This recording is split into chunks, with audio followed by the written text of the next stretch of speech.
Management of National Youth Service Corp under the leadership of Brigadier General Olakunle Nafiu has given reasons why a serving Nigeria Youth Corps member, Ushie Rita Uguamaye, was denied NYSC discharge certificate that could have enabled her exit the one-year mandatory program after she completed the one-year paramilitary service to her nation as a new graduate, and, according to a statement posted and made available by NYSC on Sunday, with no name of the authority responsible for the press statement written or mentioned in the statement, the NYSC said Corps Member Rita Uguamaye's discharge certificate was withheld and her service year extended by 2 months following her alleged absence or failure to attend the April 2025 NYSC Biometrics Clearance at Etiosa Local Government Area Secretariat, and the month stated by NYSC was barely few days after the Corps member had cried out loud in the month of March 2025 over the apparent increasing high rates of hunger as a result of rising costs of living in Nigeria, and as such, she described the president, Bola Ahmed Tinubu, as a terrible president. In a swift reaction to the reason given by NYSC, Rita Uguamaye's lawyer, Barrister Inibehe Efiong, while answering questions from channel's television program presenters on Monday morning, said, the statement issued by the management of the National Youth Service Corp, NYSC, on its decision to extend the service period, and withhold the certificate of national service of Corps member Ushie Rita Uguamaye alias Raye does not represent the truth of the matter, saying, on April 7, 2025, Rita was physically present at the local government secretariat for the head count and clearance, but the NYSC official at the local government level deliberately refused to attend to her, even after 6 hours waiting, during which she was asked to go back and queued up on the line repeatedly. The NYSC official still refused to attend to her, and thereafter, on April 11, 2025, the Corps member went to meet the NYSC official and begged her to allow her perform her April 2025 biometrics clearance. The NYSC female official refused and asked the Corps member to leave. This, Amnesty International said the National Youth Service Corp, NYSC, must rescind its decision the Amnesty International described as arbitrary and outrageous, saying, NYSC allegedly used bureaucratic tricks to extend the Corps member national service year over the government's unacceptable intolerance of dissenting voices, with former Nigeria Vice President, Atiku Abubakar, describing the NYSC action as impunity, and as such cautioned the government against subjecting everything to politics, and on Monday morning, the former Governor of Anambra State, Peter Obi, issued a statement and said, in our country today, hunger and poverty are not just distant statistics, they are the harsh reality that millions of our people face daily. Recently, the United Nations stated that about 34 million Nigerians will face acute food insecurity, and about 63% of our population, which is about 133 million people, now live in multidimensional poverty. Inflation, even with the suppressed statistics, is nearly 30%, while unemployment and economic mismanagement have nearly wiped out our once vibrant middle class. Families who once lived stable lives are now slipping into poverty. Omiyele Sowore, the founder of Sahara Reporters News Media, said he was ready to stand beside the Corps member and escort her to collect her NYSC discharge certificate last week, but the government of President Bola Ahmed Tinubu prevented him by thus unlawfully detaining him at the police station. In quotes, Sowore said, "It is with deep sadness and renewed outrage that I address the ongoing injustice against Rita Uguamaye, Raye. Nigeria's National Youth Service Corp, NYSC, has seized her discharge certificate because she criticized the Tinubu regime over economic hardships. I was fully prepared to stand beside her to help her receive her NYSC discharge certificate. However, the criminal Asiwaju Bola Ahmed Tinubu regime unlawfully detained me in Abuja this past week. This regime thrives on intimidation, repression, and silencing the youth. We had promised to fight for her justice, and that promise remains unbroken. We will not stop until we achieve victory, not just for Raye, but for every Nigerian denied their rights by an oppressive system." We must not forget that Raye's courage and uncompromising stance compelled the authorities to increase the monthly allowance for her colleagues to 77,000 nairas. This significant improvement was won through her sacrifice, and it is an injustice of the highest order that she continues to be denied what is rightfully hers upon completion of her service year. We will not abandon her. Her fight is our fight. The struggle continues until we win. We reject the NYSC's spurious position in its entirety. Youth Corps Member Ushie Rita Uguamaye Raye's case could not and should not be dismissed as a mere biometric clearance issue. This was not about paperwork. This was punishment in retaliation for her public criticism of Asiwaju Bola Ahmed Tinubu's disastrous economic policies. Silencing dissent is not service to the nation. It is a service to tyranny. We stand with Raye. We will continue to fight against NYSC until the injustice is corrected. Revolutiono. NYSC in the press release had said that the NYSC management wishes to clarify misleading information circulating on social media regarding Corps Member Ushie Rita Uguamaye, State Code Number 24B 8325. Contrary to false claims that she was denied a Certificate of National Service, CNS, due to critical remarks about the government, this assertion is entirely unfounded and false in its entirety. Rita is among the 131 Corps members whose Certificates of National Service, CNS, were withheld for valid disciplinary reasons. Specifically, Rita's service year has been extended by 2 months for failing to attend the April 2025 biometrics clearance, a decision that aligns with the NYSC bylaws. It is important to note that this extension is a standard procedure and not unique to her case, and the principle of equal treatment was only applied in this case. The NYSC management thus urges the public to approach this matter with understanding, as extending service for non-compliance is a long-standing tradition within the NYSC and should not be politicized. The NYSC scheme remains committed to discharging its mandate, in line with the dictates of the Constitution. Nigeria is ours. Nigeria we serve. Former Nigeria Vice President, Atiku Abubakar said, "What manner of impunity is this? Everything should not be subjected to politics." I hope that Ushie Rita Uguamaye's NYSC discharge certificate is not being withheld because she had the courage to complain about the economic hardship under the President Bola Tinubu-led administration. It is unacceptable that the young lady, who had served her country without queries, should not have received her National Youth Service Corp certificate 1 year after passing out.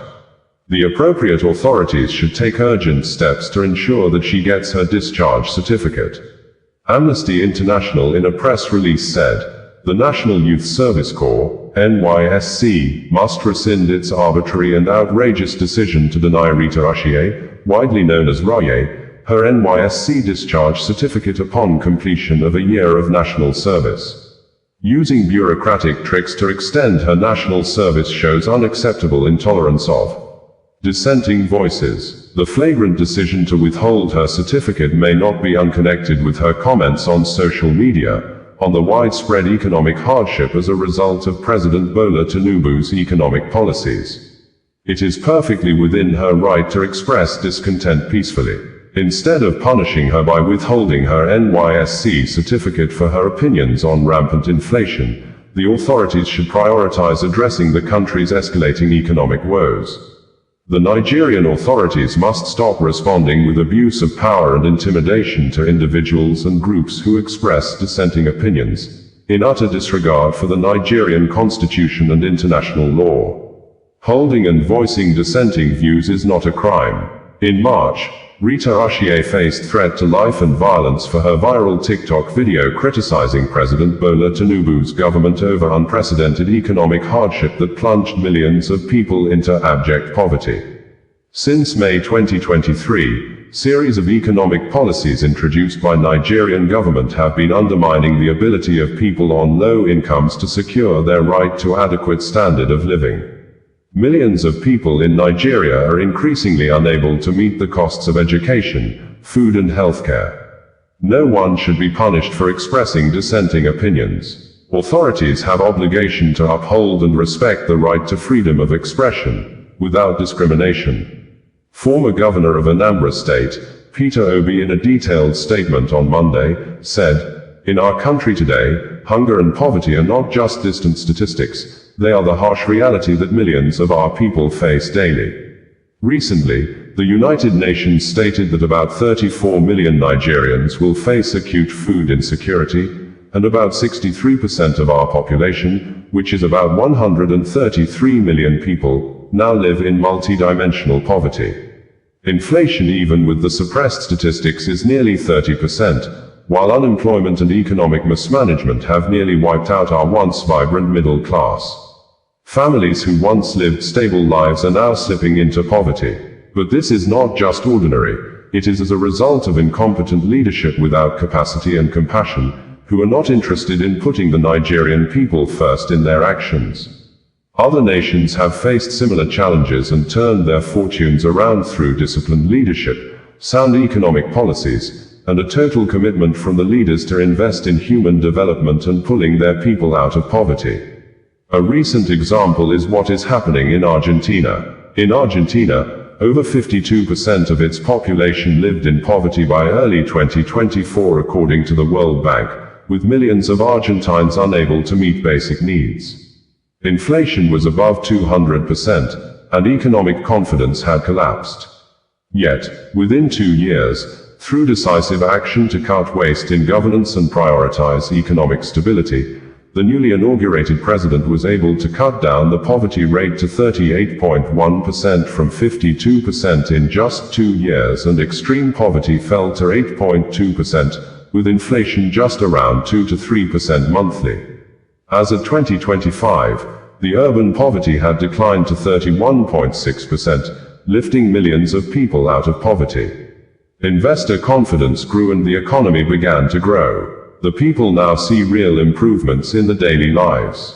Both Argentina and the current Nigerian leadership assumed office in the same year, and this proves what I have always stated, that 2 years may not be enough to change a nation with a 100% turnaround, but it is more than enough to kickstart the transformation journey that will change the fortune of our dear country, with the people witnessing real and genuine change, but only if the leadership is honest, focused, and committed to the people. Nigeria can work. We can reduce hunger and restore dignity to Nigerians. But this will not happen while corruption and criminality dominate our governance. Our nation requires leaders who will put the people first, manage resources prudently, and stand firm in rejecting corrupt practices. Nigeria will work, but only if we, as leaders, commit to tackling corruption, cutting the cost of governance, and focusing on critical areas of development like education, healthcare, and lifting the people out of poverty, just as other nations have done with remarkable results. A new Nigeria is possible. We had reported that after the Nigeria-Biafra Civil War, the National Youth Service Corp, NYSC, was established on May 22, 1973 to give the youths the opportunity to leave their parents and stay alone to contribute to the betterment of the West Africa country, Nigeria. Interestingly, a few days ago, one of the serving corpers, Ushie Rita Uguamaye, went to the market in Lagos State to buy foodstuffs, but she was shocked that the prices of foodstuffs in the month of March have again increased far more than they were previous months. Apparently faced with the heat of passion, Uguamaye took to social media to call on the youths to unite and defend the country from total economy collapse, saying it was her first time to leave her parents and start paying domestic bills alone, adding that the money she spends on transport is more than the monthly salary NYSC is paying her, begging the youths to stage a 30 days non-stop challenge protest to make the country president, Bola Ahmed Tinubu, she described as a terrible person to be alive, to his political and institutional responsibilities of making cost of living reasonably okay for people to afford, stressing that some Nigerians are pretending to still be rich whereas the bad economy has pushed them into poverty. This, Rita Uguamaye, former presidential spokesperson who have been living abroad since 2014, reacted and said that there is no country in the world where a paramilitary official like the Corps is permitted to criticize the government. she didn't participate in? Thank you for having me. I think this is a matter that Nigerians who have followed this case since March, when it started, closely would be able to make reasonable deductions. Now, let me start by saying that the statement issued by the management of the National Youth Service Corp yesterday is quite unfortunate. It betrays the very ideal behind the establishment of the NYSC. In their statement, they claim that Raye is being punished and penalized in compliance with the bylaws of the Corps, and that her service period has been extended for 2 months, and her certificate of national service withheld because she missed or was absent from the biometric clearance for the month of April. But the truth of the matter is that not only did Raye Rita Uguamaye present herself for clearance in the month of April, specifically on the 7th of April, she also attended the CDS, which took place on the same date. Because if you are saying that a Corps member did not undergo clearance for a particular month, one would want to know what was the reason for missing a clearance. They haven't said anything in that regard. And the simple reason is because what the NYSC has said publicly is completely false. This lady presented herself before LGI, the local government inspector of Etiosa local government, one Mrs. Veronica Abele. This is the same woman who not only ignored her. Initially she claimed, oh, go and join the queue, go to the back. She complied, of course. It got to her turn again. She will send her to the back again. This lady spent 6 hours. Raye spent 6 hours hoping, pleading, begging, almost prostrating to be cleared. She refused to clear. And guess what? She sees a clearance letter. Because if you are saying someone has not been cleared, for you to be cleared as a Corps member, many of us went through this scheme. For you to be cleared, you must have a clearance letter from your PPA, without which even the NYSC cannot clear you. That is even if you show up. I have Corps members who are serving in our firm, and every month I have to sign their clearance to say that, look, these individuals have worked, they have reported at their PPA for the month under reference, please attend to them. That is what happens. She went there with a clearance letter from her place of primary assignment. Mrs. Veronica Abele collected the clearance letter and then pretended as if she did not want to attend to her at that time, as I said. When she kept pleading, the woman now started verbally attacking her. She persisted. She then told her she was not going to clear her. I did not get my NYSC certificate. Ask her to get out, that she would not attend to her. And Raye said, look, Madam Bed, please, assuming I have done anything by the NYSC bylaws, which is correct, I am supposed to face the court disciplinary committee. It's been a long time I went to the gym, and that infuriated the woman the more. That who are you to even make a suggestion about what the bylaw says? I don't know how to leave. What was she supposed to do after 6 hours? This is after she has seen her clearance letter. She sent her away. On the 11th of April, Raye went back to Mrs. Veronica Abele's office. This is few days after the date for CDAs and clearance. Begged her, pleaded with her, please, claim me for the month of April. She said, no, I don't have a problem with you. Okay, but nothing can be done now. We have finished monthly clearance. This is 11th of April. Did she bring all this to your notice at this time in April? I'm a lawyer. I'm privy to these things I'm telling you. Towards myself. I'm privy to these things I'm telling you. As far back as April. Of course, and let me make it clear to you. Bringing you the news in a more digital way.